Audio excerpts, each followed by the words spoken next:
Educational channel. अच्छा, आज ये बताइए आप लोग, मेम्ब्रेन लेस सेल ऑर्गेनल कौन सा है? किस सेल ऑर्गेनल को सेल इंजन कहा जाता है? स्मॉलेस्ट सेल ऑर्गेनल कौन सा है? कौन सा सेल ऑर्गेनल ऐसा है जो एंडोप्लाज्मिक रेटिकुलम के साथ मोस्टली अटैच रहता है? कौन सा ऐसा सेल ऑर्गेनल है जो स्ट्रांगली नेगेटिव होता है? बताइए, कौन सा ऐसा सेल ऑर्गेनल? किस और सेल ऑर्गेनल को एक्सप्रेस करने के लिए हम लोग सेडिमेंटेशन रेट का प्रयोग करते हैं? सेडिमेंटेशन मतलब सेंट्रीफ्यूगेशन में डाला ना, तो उसके बाद किस रेट से नीचे जमा होता है? नहीं पता? चलिए, तो आज हम उसी ऑर्गेनल सेल ऑर्गेनल का बात कर रहे हैं जिस ऑर्गेनल से रिलेटेड मैंने आपसे क्वेश्चन पूछा। तो वो सेल ऑर्गेनल है राइबोसोम। क्या है? राइबोसोम। अब बताइए, राइबोसोम को क्या हम लोग कहते हैं? तो इसको हम कहते हैं सेल इंजन।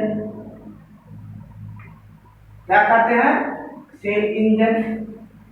इसे यही सेल का मेम्ब्रेन लेस सेल ऑर्गेनल है। मेम्ब्रेन लेस सेल ऑर्गेनल है। बाकी सारे सेल ऑर्गेनल मेम्ब्रेन से घिरे होते हैं, एकमात्र जिसमें सेल ऑर्गेनल नहीं पाया जाता। ये सेल का स्मॉलेस्ट सेल ऑर्गेनल है। इससे छोटा सेल ऑर्गेनल पूरे सेल में नहीं पाया जाता। जिसकी डायमीटर की अगर बात करते हैं सेल ऑर्गेनल की, तो इसका डायमीटर 172 to 30 एंगस्ट्रॉम होता है। 172 to 30 एंगस्ट्रॉम होता है। इसे सबसे पहले क्लाउडे ने माइक्रोसोम के पार्ट के रूप में देखा था। ऑब्जर्व किसने देखा था? Observe by Claude. और उसे इन्होंने क्या कहा था? और part of microsome. Part of microsome. छोटे छोटे पार्टिकल दिखे थे तो बोले कि भाई ये पार्ट माइक्रोसोम का पार्ट है। रॉबिन्सन एंड ब्राउन ने इसे बीन में पहली बार देखा। सबसे पहले किसने? रॉबर्टसन। ये तो माइक्रोसोम के पार्ट समझे थे ना, लेकिन रॉबर्टसन एंड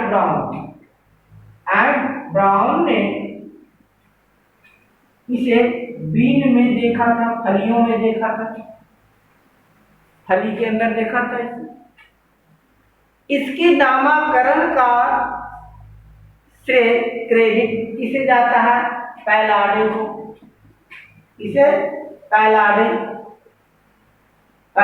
ने इसका नोमेनक्लेचर किया था और बाद में इसे पैलाडे पार्टिकल कहा था। पैलाडे पार्टिकल यानी पैलाडे पार्टिकल किसे कहा जाता है? राइबोसोम। इनको और किन किन नामों से जानते हैं?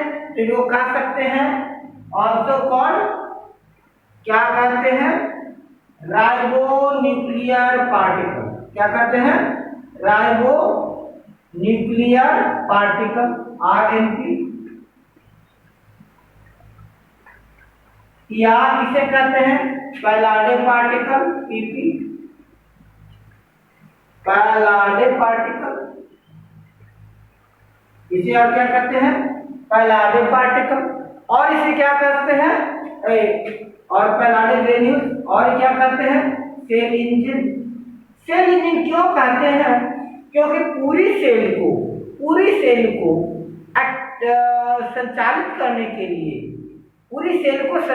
करने के लिए जो मैकेनिज्म होता है, जो इंफॉर्मेशन होता है, इसी के पास होता है।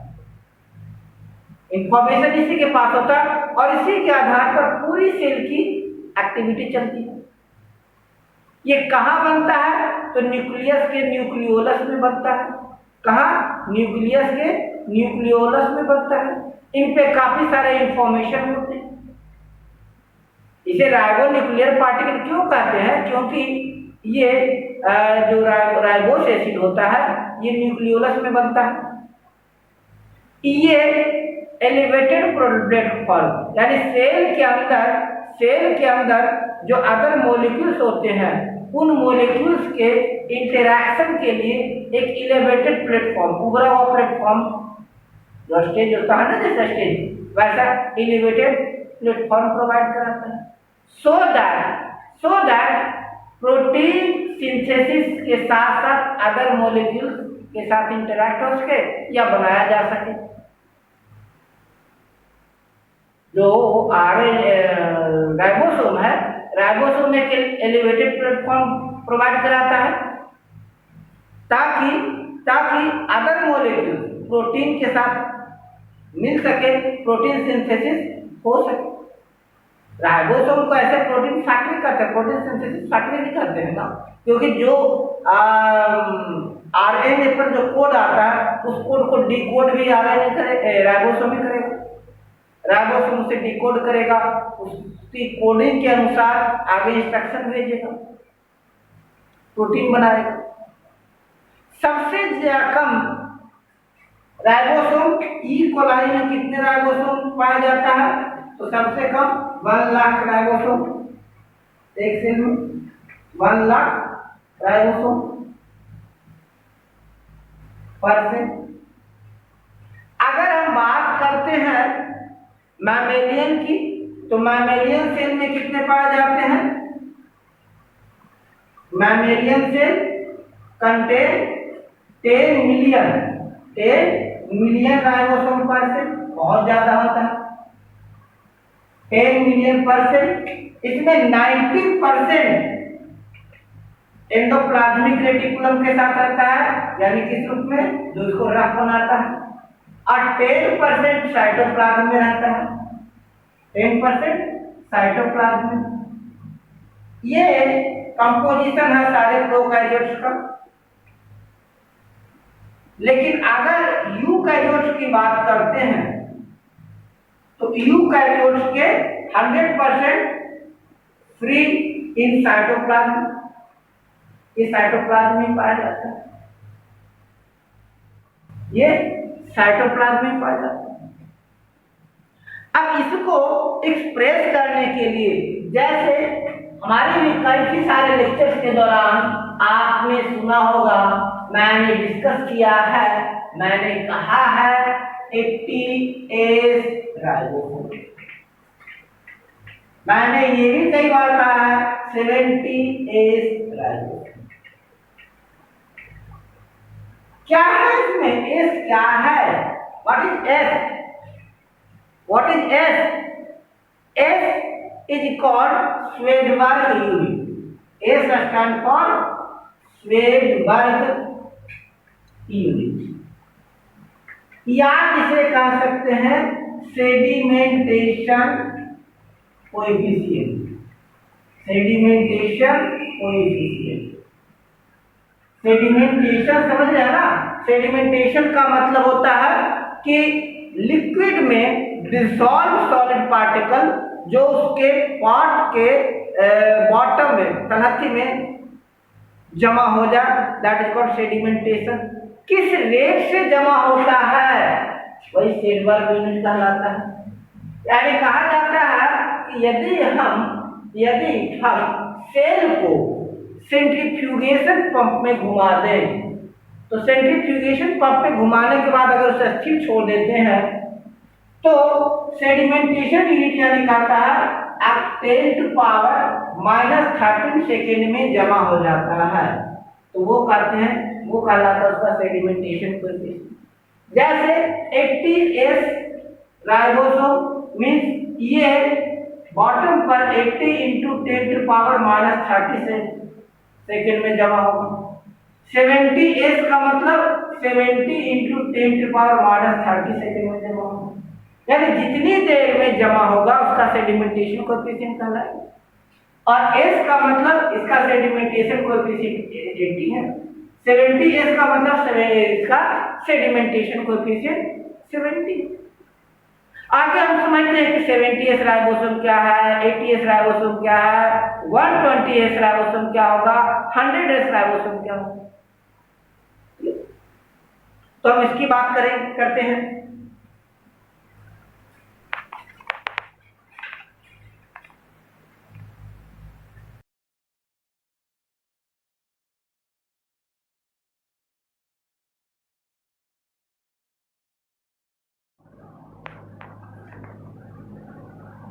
तो अभी तक हम लोग बात किए थे राइबोसोम दो तरह के, एक कई तरह के होते हैं।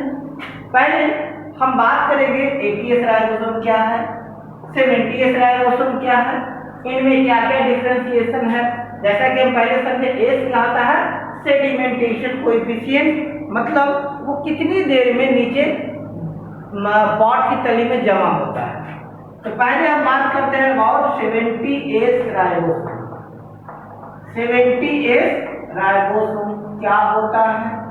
तो 70S राइबोसोम, इसका साइज यानी इसके अगर डायमीटर की बात करते हैं तो इसका डायमीटर होता है 29 nanometre. 29 nanometre means 29 into 10⁻⁻9 metre इसका डायमीटर होता है। इसकी अगर मास की बात करते हैं, वेट, एटॉमिक वेट, इसका एटॉमिक वेट, इसका एटॉमिक वेट होता है 2.7 से 3 मिलियन डाल्टन। मिलियन डाल्टन, एक डाल्टन क्या होता है? The mass of one hydrogen atom, not molecule, one hydrogen atom. 70S ribosome सबसे ज्यादा कहाँ पाया जाता है? तो मेजोरिटी सबसे अधिक प्रेजेंट रहता है, present in you prokaryotic ribosome. ये प्रोकैरियोट्स में सबसे ज्यादा पाया जाता है। 70S राइबोसोम मोस्टली प्रोकैरियोट्स में पाया जाता है और साथ ही साथ कुछ यूकैरियोट्स में भी पाया जाता है। सबसे ज्यादा प्रोकैरियोट्स में और कुछ यूकैरियोट्स में भी पाया जाता है।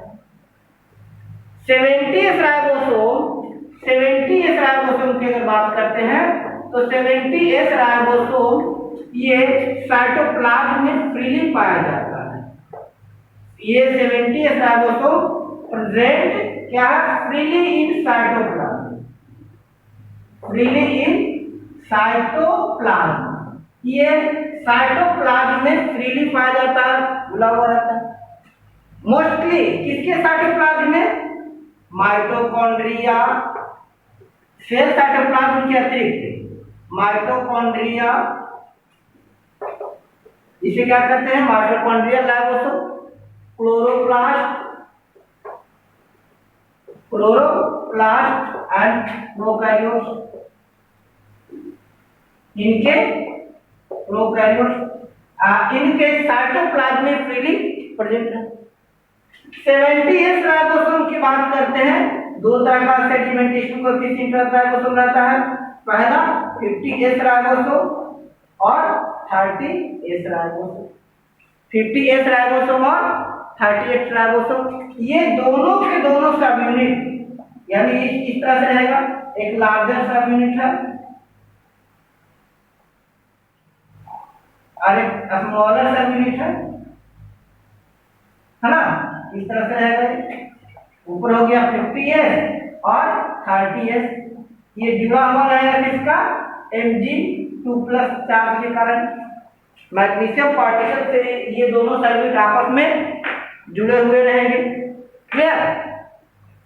इसमें इसकी अगर बात करते हैं तो इसमें 3 RNA मॉलिक्यूल पाया जाएगा।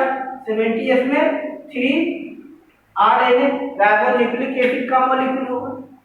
इसमें 55 प्रोटीन मॉलिक्यूल होगा, 55 प्रोटीन होगा और 55 प्रोटीन में क्या होगा? 55 प्रोटीन की अगर बात करते हैं तो 31 लार्जर में और 24 स्मॉलर में, यानी इसमें 31 टाइप ऑफ प्रोटीन पाया जाएगा। 31 प्रोटीन होगा इसमें और इसमें 24 प्रोटीन मॉलिक्यूल पाया जाएगा। इसमें लगभग 1000 टाइप ऑफ अमीनो एसिड होगा, एमिनो एसिड। इन्हीं की अलग अलग कॉम्बिनेशन से अलग अलग प्रोटीन पाया जाएगा। 1000 अमीनो एसिड इसमें होता है, यानी ये कम प्रोटीन बनाएगा। आरएनए और प्रोटीन का रेशियो, आरएनए रेशियो प्रोटीन, तो इसमें आएगा 2:1, 2:1 मीन्स इसमें 2 राइबोन्यूक्लिक एसिड राइबोन्यूक्लिक एसिड और प्रोटीन दोनों का रेशियो 2:1 पाया जाता है। मीन्स 2 मोलिक्यूल अगर राइबोन्यूक्लिक एसिड का बनेगा तो 1 मोलिक्यूल प्रोटीन का बनेगा, यानी कैसे करके कोडिंग करके बनाएगा ये, ठीक है। तो इसके बारे में बेसिकली एक बार फिर समझिए, क्या समझे। 29 नैनोमीटर डायमीटर, 2.7 से 13 मिलियन डाल्टन मास, कोई सेडिमेंटेशन कोएफिशिएंट 70, दो सब यूनिट 50s और 30s, फ्रीली साइटोप्लाज्म में पाया जाएगा। इसके अतिरिक्त ये पाया जाएगा कहाँ, माइटोकॉन्ड्रिया में। फिर ये कहाँ पाया जाएगा, क्लोरोप्लास्ट में, राइट। इसमें 3 RNA मॉलिक्यूल होगा, 55 प्रोटीन पाया जाएगा, टाइप ऑफ प्रोटीन पाया जाएगा, 34 प्रोटीन लार्जर सब यूनिट में और 21 प्रोटीन स्मॉलर सब यूनिट में। लगभग 8000 एमिनो एसिड पाया जाएगा जिससे ये प्रोटीन बनाएगा, क्योंकि प्रोटीन का फंक्शन क्या है, एमिनो एसिड जुड़कर प्रोटीन बनता है। आरएनए और प्रोटीन का रेशियो 2:1 होगा।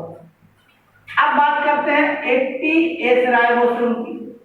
80S राइबोसोम यानी जिसका सेडिमेंटेशन कोएफिशिएंट कितना है, 80 × 10⁻³ सेडिमेंटेशन कोएफिशिएंट। इसका रेडियस की अगर बात करते हैं तो रेडियस कितना होता है, 32 nanometre, radius 32 nanometre.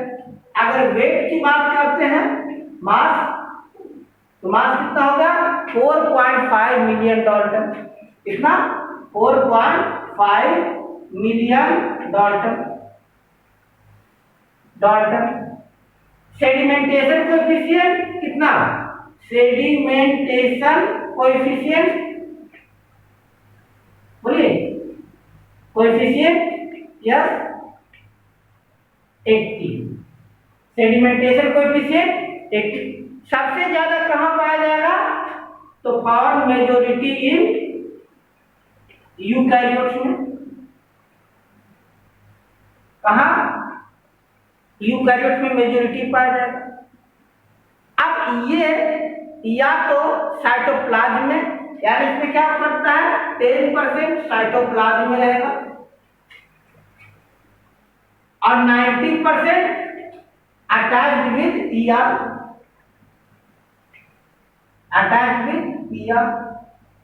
Endoplasmic reticulum के साथ अटैच होगा। इसका ये कहां बनेगा, सिंथेसिस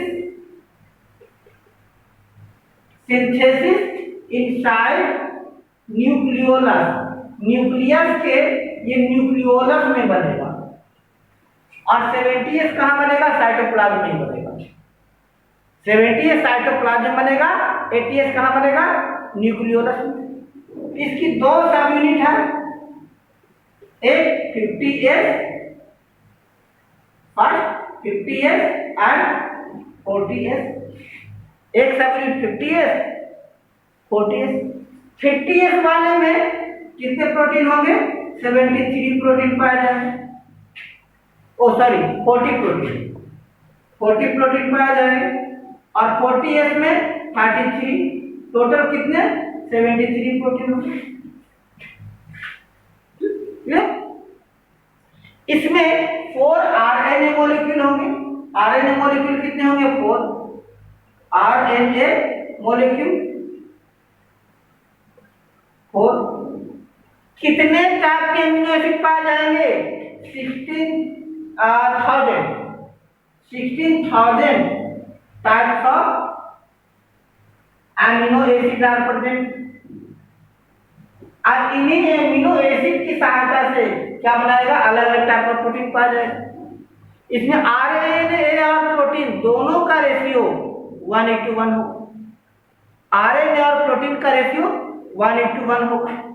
इसके भी दोनों सब यूनिट किससे जुड़े रहेंगे, Mg++ चार्ज के कारण जुड़े रहेंगे, Mg++ चार्ज के कारण जुड़े रहेंगे। इस वीडियो में हम लोग बात किए हैं बेसिक। इसी के अगले एपिसोड में और भी राइबोसोम्स की हम बात करेंगे, जैसे 55S राइबोसोम की बात करेंगे, 120S राइबोसोम के बारे में बात करेंगे। Till then have a nice